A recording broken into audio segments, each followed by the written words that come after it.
Hello everyone, welcome back to my channel tricky education with Khemnarang. आज हम start कर रहे हैं फाइलम इकाइनोडर्मेटा से रिलेटेड सभी इंपॉर्टेंट क्वेश्चंस जो टीजीटी, एलटी, जीआईसी जैसे एग्जाम में ऑलरेडी आ चुके हैं। तो आइए स्टार्ट करते हैं। क्वेश्चन नंबर फर्स्ट है respiratory organs of starfish are.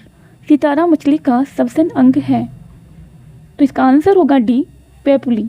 सितारा मछली का सबसन अंग पेपुली है, जबकि नालपाद मीन्स इसके ट्यूब फीट इसके श्वसन में सहायक होते हैं। सितारा मछली की संरचना तारे जैसी होती है, यानी कि जो स्टार फिश है उसका स्ट्रक्चर स्टार के जैसा होता है और इसमें 5 रंगीन बाहें निकली होती हैं। इसकी 5 आर्म होती हैं और यह वास्तविक मछली नहीं है। सितारा मछली में गैसों का आदान प्रदान करने के लिए डर्मल गिल्स होते हैं, जिसे पेपुली कहते हैं। An animal which is radially symmetrical but its larva is bilaterally symmetrical. An animal which is radially symmetrical but its larva is bilaterally symmetrical means एक ऐसा जंतु जिसमें वयस्क अरीय सममिति दिखाता है परंतु इसका लार्वा द्विपार्श्व सममिति प्रदर्शित करता है। तो इसका आंसर होगा सी, एस्ट्रियोस।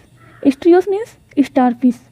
स्टारफिश एक ऐसा जंतु है जिसका एडल्ट अरीय सममिति दिखाता है। अरीय यानी कि रेडियली सिमेट्रिकल। रेडियली सिमेट्री वो होती है अगर किसी जंतु को, जैसे कि हमारी स्टारफिश है, इसको हम कहीं से भी काटें वो सेम भाग में डिवाइड होगी। इसको कहीं से भी डिवाइड कर सकते हैं, परंतु इसका लार्वा द्विपार्श्व सममिति यानी कि बायलैटरल सिमेट्री दिखाता है। मीन्स उसको 2 भागों में विभाजित करने के लिए सिर्फ एक ही सेंटर से डिवाइड किया जा सकता है। जिसके बाद उसके दोनों पार्ट क्या होते हैं, सिमेट्रिकल होते हैं। स्टारफिश एक ऐसा एनिमल है जिसके अंदर दोनों सिमेट्री पाई जाती है, एडल्ट स्टेज में रेडियल सिमेट्री और लार्वल स्टेज में बायलैटरल सिमेट्री। नेक्स्ट क्वेश्चन है madreporite is associated with. Madreporite संबंधित है, तो इसका आंसर होगा C, water vascular system of starfish. तारामीन के जल संवहन तंत्र से। मैड्रोपोराइट तारामीन में जल संवहन तंत्र से संबंधित है। यह एनस के ऊपरी तल पर होता है। इसी तल पर एक अन्य बड़ा छिद्र होता है जिसे मैडिपोराइट कहते हैं और इसका कार्य छन्नी के समान होता है। इसी छिद्र में से यानी कि इसी होल में से होकर समुद्री जल संवहनी तंत्र में जाता है। नेक्स्ट क्वेश्चन है स्टोन कैनाल एस्ट्रियाज कनेक्टा। स्ट्रियस यानी कि तारा मछली में स्टोन कैनाल जोड़ती है, तो इसका आंसर होगा सी, मैडिपोराइट तथा रिंग कैनाल को। Next question main function of ambulacral system in Echinodermata is. Echinodermata में एम्बुलेक्रल सिस्टम का मुख्य कार्य क्या है, तो इसका आंसर है B, movement. Function of ambulacral system of water vascular system locomotion, capture, transport और फूड एक्सक्रेशन और रेस्पिरेशन, ये इन सभी में हेल्प करता है। नेक्स्ट क्वेश्चन है characteristics feature of phylum Echinodermata. संघ इकाइनोडर्मेटा का लक्षण है, तो इसका आंसर होगा ए, वाटर वेस्कुलर सिस्टम जल संवहन तंत्र।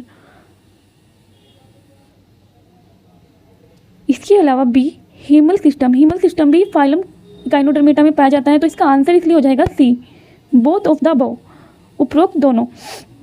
इसके अलावा आप याद रखेंगे कि water vascular system phylum Echinodermata में पाया जाता है। कैनाल सिस्टम फाइलम पोरीफेरा का कैरेक्टर है। नेक्स्ट क्वेश्चन है अरिस्टोटल्स लैंटेन इज कनेक्टेड विद। अरस्तु की लैंटेन किससे संबंधित है, तो इसका आंसर होगा बी, चबाने के लिए मैस्टिकेशन। इकाइनोडर्मेटा के वर्ग इकाइनाडिया के जंतु जैसे समुद्री आर्चिन, इकाइनस, साल्मेनिस आदि में हुआ भाग होता है जो भोजन को चबाने के काम आता है। इसका जो आकार है वो ग्रीक की प्राचीन समुद्री जहाज़ों की लैंटेन से मिलने के कारण इसका नाम अरस्तु की लैंटेन पड़ा। नेक्स्ट क्वेश्चन है अरिस्टोटल लैंटेन्स इज फाउंड इन। अरस्तु की लैंटेन पाई जाती हैं, तो इसका आंसर है ए, सी आर्चिन में। नेक्स्ट क्वेश्चन है octopus belongs to the class. Octopus किससे संबंधित है, तो इसका आंसर है ए, मोलस्का से। ये क्वेश्चन शायद बाय मिस्टेक यहाँ पर ऐड हो गया है। आप ध्यान रखेंगे कि ऑक्टोपस मोलस्का से संबंधित है और ऑक्टोपस को सामान्यतः भाषा में डेविल फिश कहते हैं और यह समुद्री मांसाहारी जंतु है। इसमें कोई सेल नहीं होता है, कोई कवच नहीं पाया जाता है। नेक्स्ट क्वेश्चन है सी हॉर्स इज ए। समुद्री घोड़ा होता है एक, तो आपको ध्यान रखना है कि समुद्री घोड़ा एक फिश होती है, एक मछली होती है। सामान्यतः इसका नाम हिप्पोकैम्पस है। इसका सिर घोड़े के मुख के समान होता है और यह मछली जल में सीधी तैरती है। इसका शरीर छोटी छोटी हड्डियों की प्लेटों से ढका होता है जिनको अस्थि प्लेट कहते हैं। नेक्स्ट क्वेश्चन है, water vascular system is a trait of. जल संवहन तंत्र किसका लक्षण है? तो आपको ध्यान रखना है कि जल संवहन तंत्र फाइलम इकाइनोडर्मेटा का लक्षण है और वाटर कैनाल सिस्टम है फाइलम पोरिफेरा का। आप उसको ध्यान में रखने के लिए याद रख सकते हैं कि फाइलम पोरिफेरा में कैनाल टाइप स्ट्रक्चर होते हैं, जैसे कि साइकन है, साइकन में कैनाल टाइप स्ट्रक्चर पाया जाता है। तो वाटर कैनाल सिस्टम रिलेटेड होगा फाइलम पोरिफेरा से और वाटर वेस्कुलर सिस्टम रिलेटेड होगा फाइलम इकाइनोडर्मेटा। क्वेश्चन है, tube feet occurs in. Tube feet किस में होते हैं?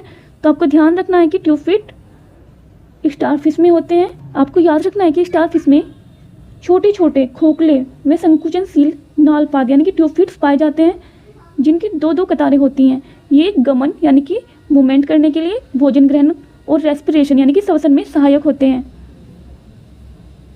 हम आशा करते हैं कि आपको वीडियो अच्छी लगी होगी। अगर आपको वीडियो अच्छी लगी है तो वीडियो को लाइक करें और चैनल को सब्सक्राइब करें। Thank you.